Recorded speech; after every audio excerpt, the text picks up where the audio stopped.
My analysis of the James Bond movies continues with the 9th entry in the series, The Man with the Golden Gun, released in 1974.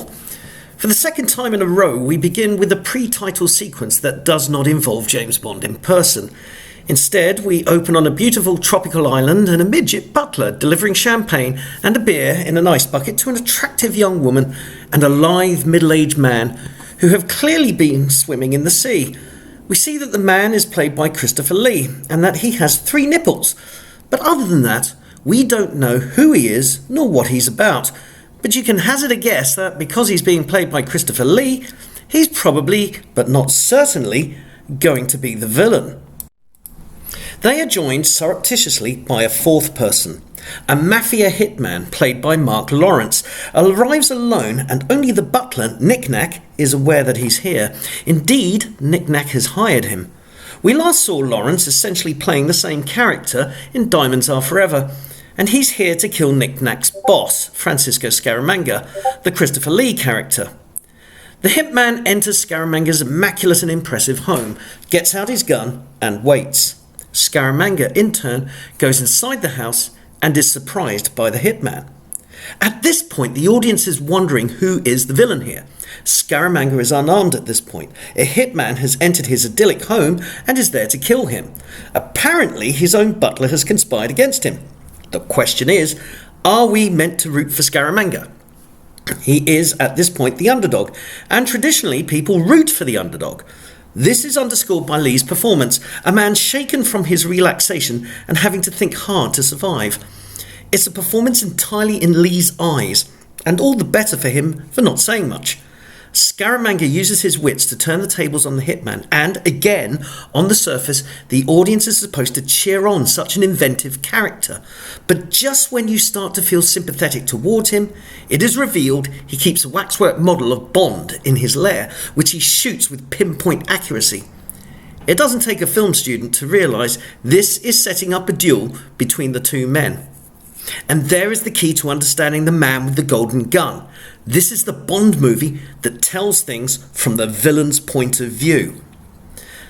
The film has been reviled since its release and routinely features low down, even right at the bottom of a lot of Bond movie reviewers' ranking lists.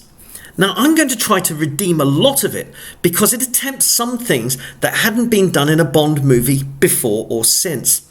I am aware of the failings of the man with the golden gun, but this isn't an examination of lewd title song lyrics, Swanee whistles, annoying children, kung fu nieces, comedy relief returning characters, or Phuyuck champagne. This is a study of Bond and the first villain to be truly a nemesis, Scaramanga. In my previous video about Live and Let Die, I said that James Bond, as played by Roger Moore, had become this mythic character, and this is reinforced in The Man with the Golden Gun. For Scaramanga, Bond is almost a mythic figure for him. He keeps an effigy of Bond in his funhouse, and he desires a one-on-one duel with a man he considers the best, apart from himself. He's even built up an image in his head about what Bond is like, although it turns out to be incorrect, as Scaramanga is only capable of seeing the world through his own prism. Scaramanga's story, both on screen and in his backstory, conforms to Joseph Campbell's hero's journey. His world is that of the circus, his call to adventure being chosen to be a child trick-shot artist. He doesn't have a mentor as such, but he befriends an elephant in the circus, which is killed by a sadistic animal trainer, and that prompts the boy to kill him, thus crossing the first threshold.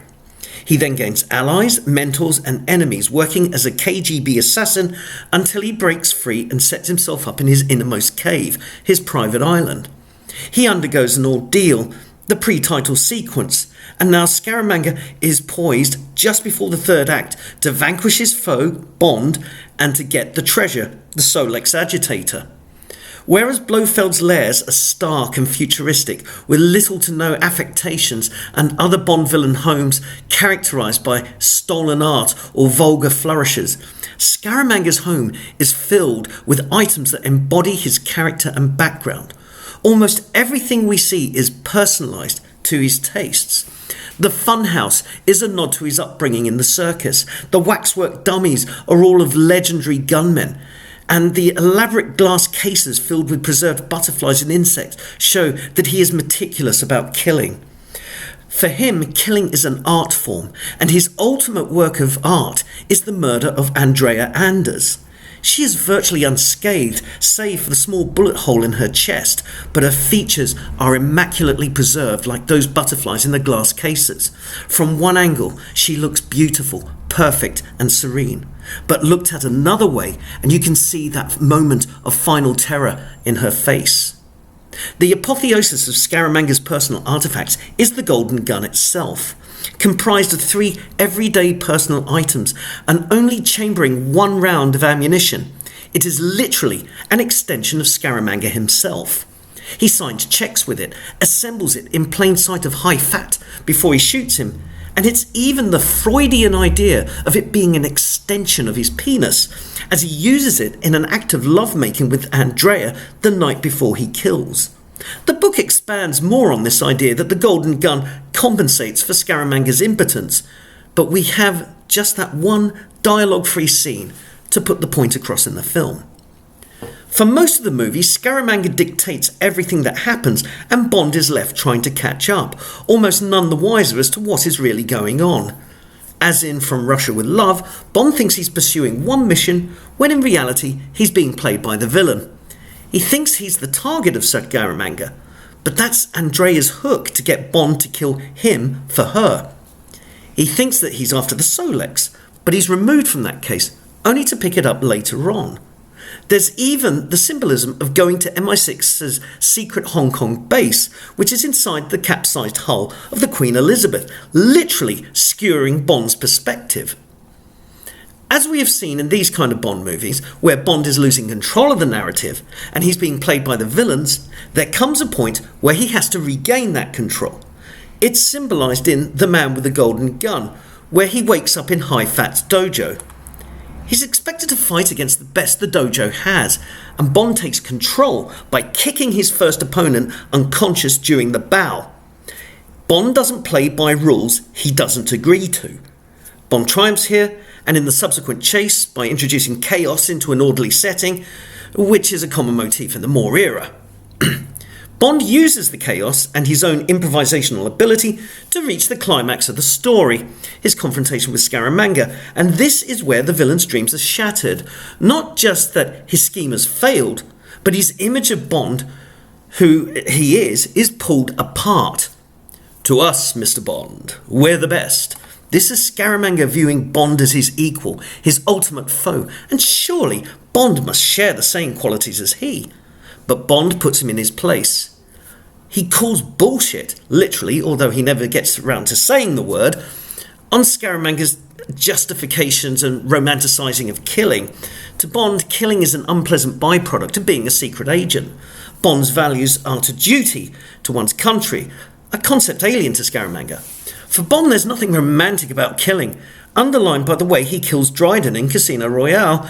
Get it over and done with, cut the flowery speeches. Now Bond has the opportunity to gain control of his own story back from Scaramanga with the duel.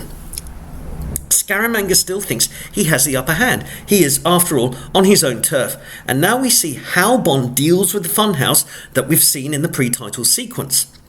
Once Bond works out that the funhouse is a charade, he circumvents Scaramanga's trap by going round the back and bypassing the dummies and the trickery.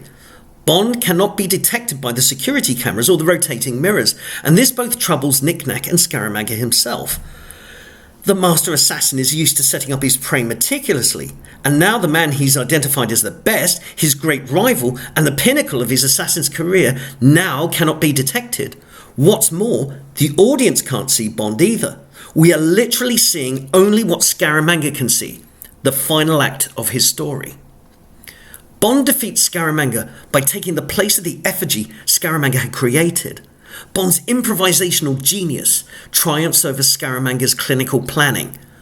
Bond had expended 6 shots before shooting the villain, and in the end, it was Bond who only needed 1 bullet for the kill, not Scaramanga. And then the Solex needs to be recovered, the base destroyed, Bond and Goodnight escape, and it ends with a fight with Knick-Knack, which is non-lethal. So what to make of The Man with the Golden Gun? The idea of a Bond movie where the villain is the focus for much of it, and that he's played by Christopher Lee, is an excellent one. And while the film concentrates on Scaramanga, it is an excellent Bond movie. The film's reputation has suffered because of other moments in the film, the surface details and frippery. A bumbling Bond girl, the return of J.W. Pepper dialed up to 11, schoolgirl kung fu experts, Phuyuck champagne, and the Swanee whistle sound effect. Whilst it might be true that Roger Moore's Bond is inconsistent in tone here, going from his laconic one-liners and gentlemanly charm to pushing children out of boats and getting physical with Andrea Anders, is in a manner more suited to Connery's Bond. The counter-argument is that Bond is on the back foot for much of the story, as Connery's Bond was in his second film, From Russia with Love. As such, Bond is more desperate and not in control as he normally is. Even before the movie was released, there were signs that things were about to change at Eon and that cinematic Bond was going to head in another direction. This would be the last Bond movie of cinematographer Ted Moore, Tom Mankiewicz as writer, and Guy Hamilton as director. It was also the last Bond movie of Harry Saltzman. He'd been drifting away from the series ever since On Her Majesty's Secret Service, and Cubby Broccoli was becoming the sole dominant voice in the partnership. Harry made a financial deal and left, almost a broken man. Now, it was Broccoli's property to steer, and the reception of The Man with the Golden Gun, which was critical and met with a sense of disappointment, it convinced him that there could be no half measures when making a Bond movie into an event. Broccoli decided to go all in on the next movie, to risk the series. After all, Eon stands for everything or nothing. This review will return.